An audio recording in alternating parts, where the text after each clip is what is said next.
All right. Hello, Dr. Khademi. We are live.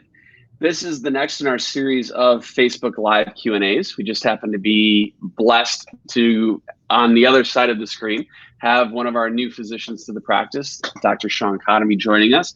And for those of you who don't know me, but kind of wonder what the face is on the other side of the screen, I'm Ryan Block. I am the marketing coordinator here at Northern Illinois Foot and Ankle Specialists, and the happy host for this conversation. So as with previous episodes and previous videos that we've done, make sure if you have a question live during our conversation that you drop it in the comments. I will do my best to make sure that Dr. Khademi can get that answered. And generally speaking, this is just a video to where we can help introduce Dr. Khademi to our community. And so Dr. Khademi, how about you tell us a bit about yourself? Well, good afternoon, Ryan. Thanks so much for the nice intro. So my name is Shawn Khademi. Patients tend to call me Dr. K just because it's a little bit easier, but I'm originally from suburbs of Seattle.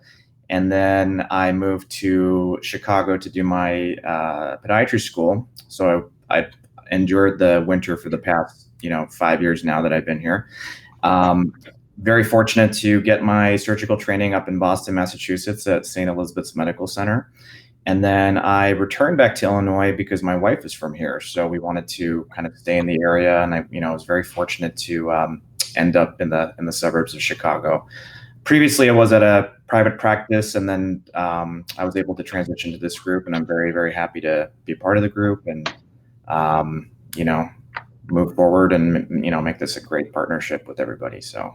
Awesome. Well, we're definitely excited to have you as well as the host of our new round of physicians that have joined the team, who everybody will get to meet here in the coming weeks as we do more of these live videos. But so originally from Seattle, did studying here in the Midwest, and then ended up going out to the East Coast. With all of that, what actually led you into the field of podiatry? Because I can't imagine that this is something that people one day wake up and say, I want to be a podiatrist today. Yeah. So, yeah, I get asked this a lot actually from patients. They're like, why did you do this? Why did you go into podiatry? And it's funny because I recall when I was younger, I always wanted to be a doctor. I wanted to be a physician. And it slowly evolved over time in terms of what I would end up doing, meaning I graduated from college and I knew I wanted to go into medicine, but I was still transitioning. And so I was a professional research scientist for 2 years. And in the process of that, just realized that it really wasn't for me. It just wasn't what I wanted in life. I didn't like being a lab rat and having to, just sit in the lab and do experiments. And it just wasn't really what I was looking for. Right. And so my dad had a podiatrist. He had his bunion operated on, years before, and he said, why don't you go shadow Dr. Yen and just see see what you think. It's not going to hurt. Why don't you just shoot him an email? And so, kind of on a whim, I emailed this gentleman, and he was so enthusiastic with wanting to bring me into his practice to show me. He's like, let me take you into surgery. I want to show you what I do. Let me talk to you about kind of what's going, I think his enthusiasm was what captured my interest, and it just kind of brought me in. I'm like, if someone is this ambitious and that, they want to kind of bring me in and they have the time of the day to block some time in their schedule to talk to me. I mean, to me, that just spoke volumes. And, it was in that process. And I think really when I stepped foot in the operating room for the first time, I was like, wow, this is really cool. You get to be in the clinic, you get to operate, you get to kind of have this ability to take patients and to fix them, and I think that was really what captivated me initially. Awesome. And so that was really the impetus for me to go into this, and just use your hands and things like that. I mean, there's so many components, but I think really what drew me in was his enthusiasm for it. And, just energy is a powerful thing. Absolutely. Especially when you in that moment are wondering what your next step is. So when you find somebody, or when you come across somebody who's in a field that is utterly passionate about that field, it's a bit of a What's the word I'm looking for?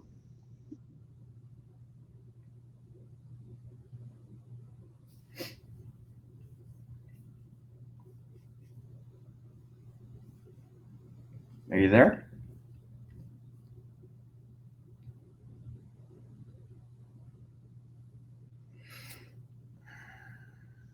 You're like, okay, I can do all.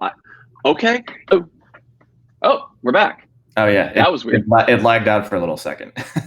That was weird. It was like I was there and then everybody was gone. Yeah, still here. Sorry about the technical difficulties there, everybody. We're coming out of COVID. I know. Right, we're coming out of the time. We're in phase 3 here in Illinois, and we're all kind of getting back to a new realm of normalcy. So internet connections, I've noticed, are still a bit laggy. It's funny because I think I should mention I've never actually met you in person. We've only talked via Zoom. So it's like we're working together, but I've never actually like shook your hand or gotten to see you. It's just right. funny how that's the new norm that we're. It is, and so what I was saying, it's very enticing when you find somebody who is passionate and excited about a particular field, right. And you can learn from them. Because not only do you learn from their skill set, from their expertise, but you learn from their excitement. Because it's really hard to learn from somebody who's bored. Absolutely. Who's like, well, this is how this goes, and then this does. It's not how we as humans are programmed to learn. Exactly. And it's the same with just, even being in the classroom. I remember my freshman year of college, I took it was my intro to biology class. Of all classes, I mean, I loved the professor because of the enthusiasm and the way that she presented the material. And I literally declared my major my first quarter of college in biology because of that class. I mean, it was it was really just like, wow, this person is just making it alive for me. And I think kind of it was a similar experience with podiatry. So yeah, absolutely. I mean, I think it's just the energy that it's what kind of changes your perception on things. Right. So we know that podiatry is a term that's experiencing change, right? Because when I grew up thinking podiatry as clipping toenails, the ingrown toenails, the foot fungus, that sort of thing. What Dr. McEnany has kind of shared with me in his vision for the future of this practice is to really redefine podiatric care and what it means to be a podiatrist. So with that being said, what's your real focus and passion in the space of podiatry? Yeah. Because I know it's big. Absolutely. Like, where is it specifically for Dr. Khademi? So, I should mention that, like you said, the term it wasn't even called podiatrists. In the beginning, it was chiropodists. And so as a profession, we have. Spell that. I know, right? So as a profession, we've grown and have, evolved so much, and especially in the last, couple of decades, to the point that we're working alongside our orthopedic colleagues, orthopedic surgeons, and doing essentially the same types of foot and ankle surgeries that they are, if not, more so. And so the fact is at this point that all residencies are all surgical in nature. That was not always the case. There was kind of this 2-year residency, and then there were, the more coveted programs were 3 years. But now all programs are minimum 3 years surgical. Wow. And so I think just that kind of paradigm shift is really changing the face of our profession, because a lot more, of us are coming out and we're being trained surgically, whereas that might not have been the case, years ago when people were trained more in kind of the podiatric medicine and some of the more, conservative types of things. For me personally, so I had the privilege to train up in Boston, Massachusetts, and I had a very heavy, reconstructive exposure, reconstructive surgery, rear foot and ankle. And for me, that was really that's where my interests are, to be honest with you. It's just what I was kind of doing the last 3 years, and I just really got into it.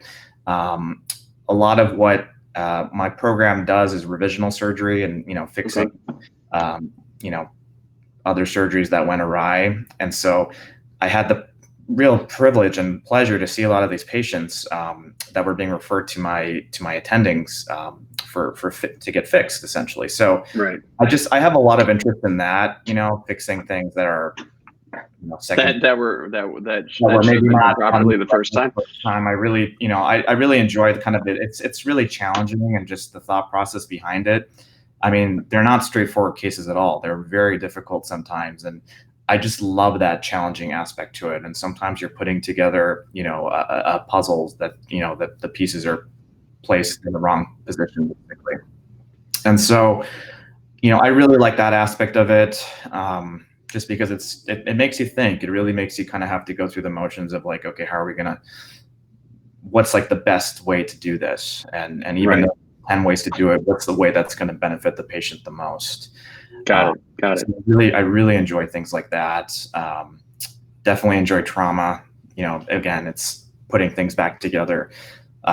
It's interesting to me. I just like the challenge. It's not like something that, you just do the same way every single time. There's always ways to kind of, change your approach, or, again, it's all in the thought process, and that's right. Really what I like.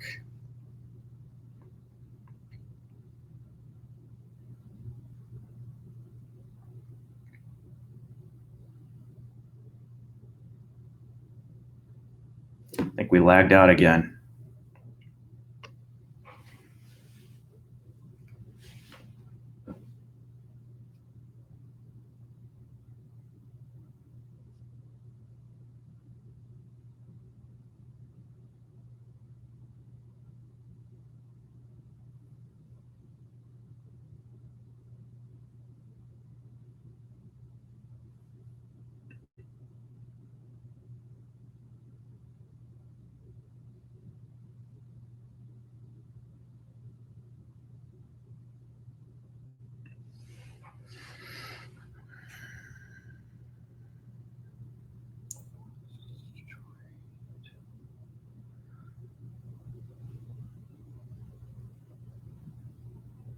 All right, I guess we're waiting for Ryan's internet to get fixed. Oh, there you are. We're back.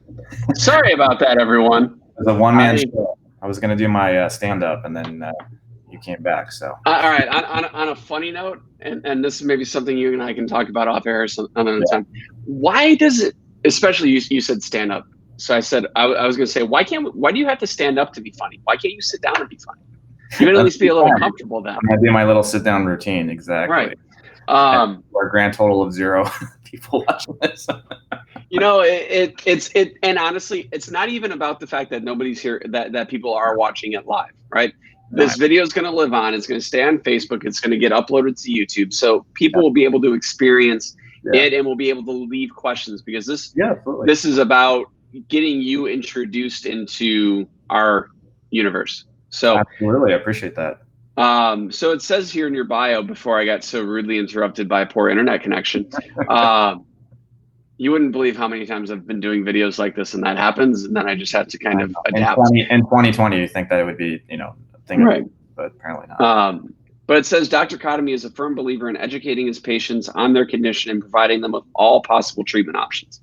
So, is there usually a lot of different treatment options for patients when let's say ankle instability, right? Mm-hmm. This is something that I personally have to deal with, and being an aspiring athlete and runner, it's something that's been a frustrating thing these last couple of months. But so when you say all possible treatment options, is there usually a big depth to it, or is it one or two? Like, how wide can it go for a situation like ankle instability, which there's going to be a blog post going out later today that you wrote on that subject? I think it really just depends on the, what the underlying pathology is. I think obviously if you have heel pain, heel pain is just it's one of the most common reasons why people come to the office, and there's just so many kind of directions you can go. There's generally kind of like an algorithm that you can follow, but I think it really just depends on what you're talking about. But really, I think what I meant by that statement is that, conservative versus surgical. That's what that's what it gets boiled down to. More often than not, patients I've found that they want to avoid surgery if possible, just because, people work and they want to try to get better. They don't want to go through the aggravation of having an operation. But, I try to present the patient with just every kind of pathway so that they're aware, like kind of, we try to start here, but it may go into this, scenario. It might go into a surgical scenario. So just having that open communication with the patient and just, explaining to them, these are kind of the various ways that we can proceed. For ankle instability, kind of as an example, I had a patient like that the other day, and when someone's been dealing with an issue for months and it hasn't gotten better, at that point, you're really kind of narrowing down the possibilities. It's either this or that. And what I mean is either keep, bracing, and we're going to keep, maybe try physical therapy or something like that. And if that doesn't work, then we're pretty much, you bought yourself an operation. So again, I think it just depends on the context and what you're talking about and what you're dealing with at the time. And I figured that was the answer to it. I just, we're having a conversation, we're getting to know each other, and more importantly, the patients and potential patients, especially in the communities that you're working in specifically. So on that note, what offices of our 9 offices are you kind of splitting your time between, so that if somebody who watches this after the fact, they see, all right, like they really enjoyed what you had to say in this video, even in the minutes when I was gone because I was lagging out. Where are they? Where can they find you? Yeah. So I'm in 2 different offices, one of which is the Fox Lake office. So I'm currently at Fox Lake right now. Okay. I'm here basically every week, and then every other week I'm here twice a week. And then majority of my time I'm at the Downers Grove office. So they're pretty spread apart. I encompass a very big, wide region of the greater Chicagoland area.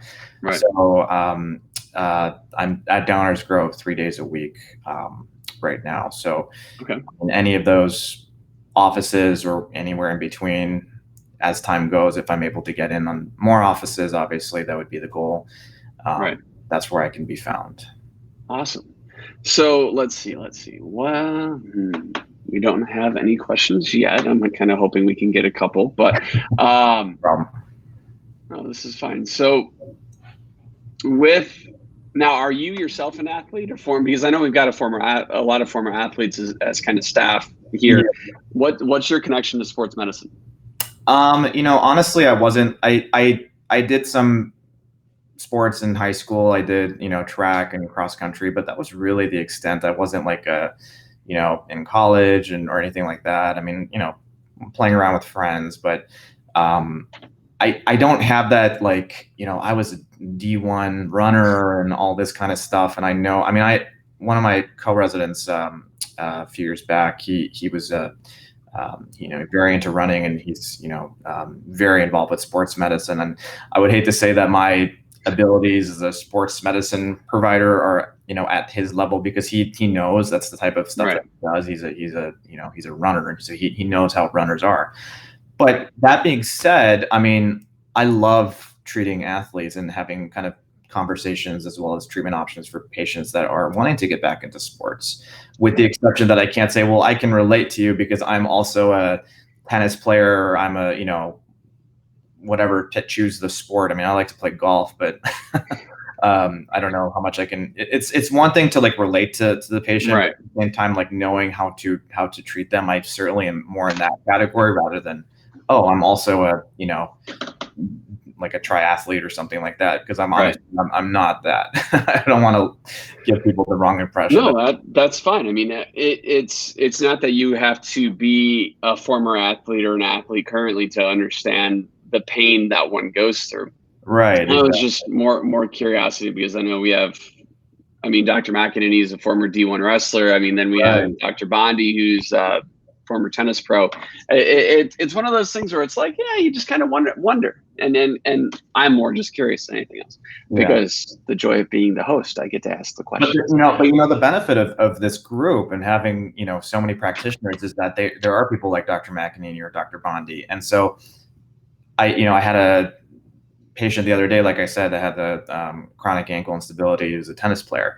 And so if there's ever oh man, how should I go about, approaching this, or what would be like a good, maybe a shoe or a brace or some sort of modality, we have this group that we can collaborate with, that, there's people that are kind of in their own little niche, and that Right. they're very particular about how they've done things. And it's just good to, and that's the other thing about me. I love to collaborate with people. I was good. And I was going to get to that. So collaboration was going to be my next question. So I'll just let you continue. yeah, I mean, I think that's a huge, like, I text my attendings from residency all the time and ask them like, hey, how would you do this? Or even my co-residents from, back in Boston, I text them and just like go over stuff with them, because at the end of the day, we all go through training, and we Right. all have kind of the things that we're comfortable with, but it doesn't mean that you can't continue to ask questions. I mean, like, don't you think as a patient, if you had a doctor and they were texting with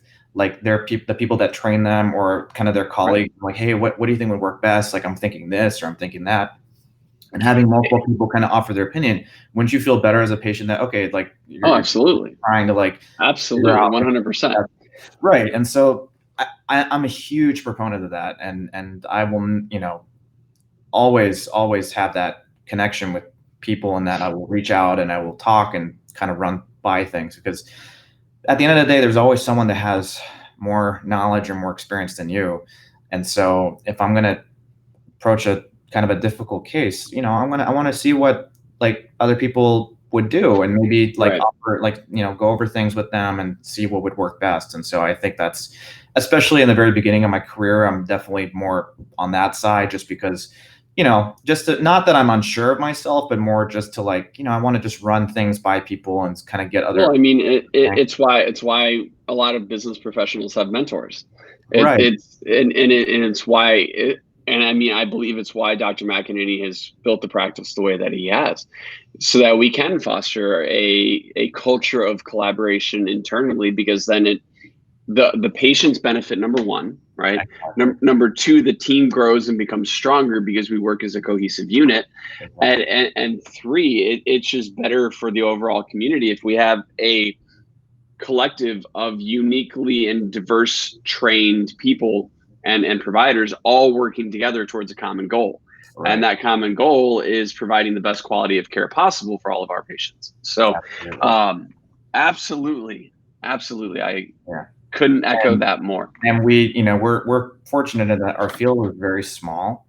I'm not sure if you know that, but like, you'll go to one of our national conferences, a surgical conference, ACFAS, and just you walk past people that, oh, they wrote this paper, they trained at this program, this person went there, this person went there, and so it's a very small field, and people talk to each other, and it's a good thing, because that just makes our profession look better. The more that we communicate, the more that we collaborate, and that just improves patient care all around, and makes us look better as a profession, just because we are in communication with each other on a consistent basis. So I agree. Hard to believe it's been 23 minutes already, huh? Oh, really? Yeah. See, that's good about having just I didn't see the time go by. general conversation. But I obviously want to be respectful of your time, so as we get here to No, wrapping up. But I have all the time. well, we're getting you busier, so Yeah. it's so on a personal note. Sure. So what's that one message that you want to echo to any potential patient that sees this? Anybody who maybe in your former world that comes to find this, what's that powerful statement that you want to leave us with? And yeah, I guess just, no matter kind of what the issue is, no matter how big or small, like, I'm here for you, as a person, as a practitioner, I'm all ears. I'm all, like, I invest my life in this, and I go home and I think about these issues. If a patient comes in and, maybe they're not happy with how they're doing, or if I do surgery and, I'm thinking about their recovery, like, I'm constantly thinking about how my patients are doing. And I take very personally, like, how what their outcomes are. So at the end of the day, like, I truly care, how they are doing. And, at the end of the day, like, we're all human beings. We're all Right. people. And so I try my best to treat everybody with as a human being, and never to talk down to somebody, or like I'm the physician, you're the patient. I mean, sometimes you have to have those serious tough conversations. those serious conversations if someone is kind of going down a path and they're at risk for having a bad outcome. You have to sometimes play the bad guy, but at the end of the day, just I'm here to take care of you, or take care of the patients, no matter what the issue is. And Awesome. Yeah. Fantastic. Well, Dr. Khademi, I know everybody on the team is excited to have you here. I know that I'm excited to work with you, as well as all of our doctors. And I'm excited to now being soon getting out of hibernation. Not that I don't mind working from home, but I want to see people. So I'm looking forward to getting out and meeting every one of the new docs in person here over the next couple of weeks, and definitely more of these videos. And yeah, so this is going to conclude our video for today. This video obviously will remain on Facebook. You can also find it on our YouTube channel. If you don't know what that link is, I'll make sure to drop it in the comment section below, so you can like and comment and subscribe to us on YouTube. And just as Dr. Khademi said, we're here for you. We've remained here for you this entire time through COVID, and we're excited for the future, and what we're even more excited for what we can continue to do in the community to help. So the website, illinoisfoot.com, Illinois all spelled out, or call 847-639-5800. And yeah, we'll see you guys in the next one. Thanks so much, Ryan.